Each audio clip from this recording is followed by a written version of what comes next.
सोनिया गांधी पर अमित शाह के हमले का जवाब संदीप दीक्षित ने दिया। उन्होंने कहा कि बीजेपी शहीद हेमंत करकरे की शहादत का अपमान करने वालों के साथ खड़ी है।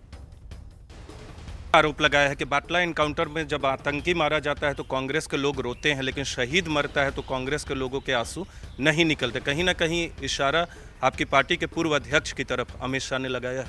ये कौन सा बटला में कौन रोया मुझे तो नहीं पता, मैं तो वहाँ का सांसद हूँ। हम लोगों ने तो ठोक के कहा था कि भाई जो हुआ है इनकाउंटर सही हुआ है और उसमें कोई इशू नहीं है, इसमें कोई बात तो निकल के आई थी ना मैंने तब देखा ना मैंने अब देखा। मुझसे कहना अमित शाह कौन रोया था, कि किसके बयान पे कौन रोया था, कहीं भी कोई भी कहानी बना दे। और जहाँ तक शहीदों की इशारा बात है, सोनिया गांधी की तरफ। सोनिया जी ने तो कभी नहीं कहा ये।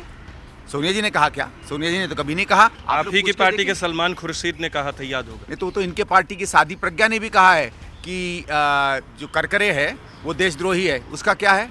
आज फिर बयान दिया है कि जो लोग मुझको देशद्रोही नहीं समझते हैं वो खुद देशद्रोही हैं। हेमंत करकरे जो एक तरीके से पिछले 8-10 साल में मजबूती से आतंकी के खिलाफ लड़ने वाला सबसे बहादुर अफसर की श्रेणी में शायद अग्रणी अगर हम किसी को पाएँ तो करकरे जी को पाएंगे, जिन्होंने ये जानते हुए कि सामने AK-47 लेके आतंकी घूम रहा है। ये कामते साहब, सालस्कर साहब, मैं कल ये 3-4 थे, ये एकदम निकल गए और जान की परवाह किए बगैर ये लोग आतंकियों से लड़े और देश के लिए न्यौछावर हुए। इनसे बड़ा वीरगति को प्राप्त कौन है? क्या कर रहे हैं उसके बारे में इनकी पूरी पार्टी। और जो करकरे को गाली दे रहा है उसकी प्रधानमंत्री तारीफ कर रहे हैं मंचों पे। तो शहीदों का ना सम्मान करना, शहीदों का अपमान करना तो सबसे ज्यादा भारतीय जनता पार्टी कर रही है।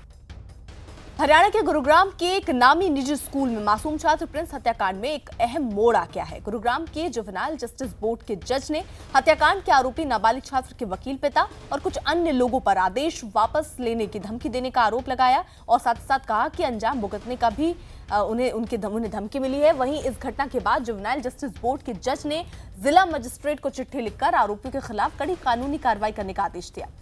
दरअसल कानून के मुताबिक जब कोई नाबालिग आरोपी 18 साल का हो जाता है तो उसे रिमांड होम से शिफ्ट कर दिया जाता है और इसी को देखते हुए जुवेनाइल जस्टिस बोर्ड के जज ने आरोपी छात्र को रिमांड होम से शिफ्ट करने का आदेश दिया था। लेकिन आदेश पारित करने के अगले ही दिन जज ने आरोपी के परिवार पर धमकी देने का आरोप लगाया।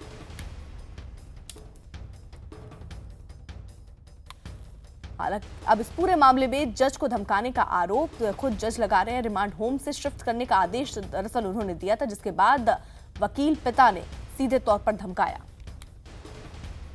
तो ये बहुत आश्चर्य की बात है और हमारे लिए चिंता की भी बात है कि किस तरह से मतलब सारी प्रक्रिया को या जो फैसले न्याय संगत फैसले हैं उनको किस तरह से चेंज कराने की कोशिश की जा रही है, अपने फेवर में करवाने की कोशिश की जा रही है। गाजियाबाद के इंदिरापुरम इलाके में एक सॉफ्टवेयर इंजीनियर पर अपनी पत्नी समेत 3 बच्चों की बड़ी बेरहमी से हत्या करने का आरोप लगा। आरोप है कि सॉफ्टवेयर इंजीनियर ने अपनी पत्नी, 5 साल के बच्चे और 2 जुड़वा बच्चों की गला काटकर हत्या कर दी। पुलिस आरोपी की तलाश कर रही है। पुलिस के मुताबिक आरोपी ने वारदात अंजाम देने के बाद अपने साले को फोन कर बताया था कि वो खुदकुशी करने जा रहा है। वारदात के बाद से आरोपी कोई सुराग उसका नहीं मिला। आरोपी पेशे से सॉफ्टवेयर इंजीनियर है और बेंगलुरु में जॉब करता था। बताया जा रहा है कि जॉब छूट जाने के बाद से वो काफी परेशान चल रहा था। गाजियाबाद पुलिस आरोपी सुमित कुमार की तलाश में है। गार्ड बोलता है कि 3 बजे वो यहाँ से गया है। हमारा तो खुद नहीं, क्योंकि वीडियो डाला है उसने, खुद कबूल करके वीडियो डाला है और अंदर से लॉक, वो बाहर से लॉक करके गया और आपस में झगड़ा भी हुआ है। पति ने अपने परिवार के सामने ये कन्फेशन किया था कि कुछ दिनों से परेशान चल रहा था और संभवतः आर्थिक तंगी के कारण उसने ये कदम उठाया और उसने खुद भी सुसाइड करने की बात कही है। हम उसको भी चेक करने के लिए अभी हमारी टीमें निकल गई हैं, वो पता लगा रहे हैं।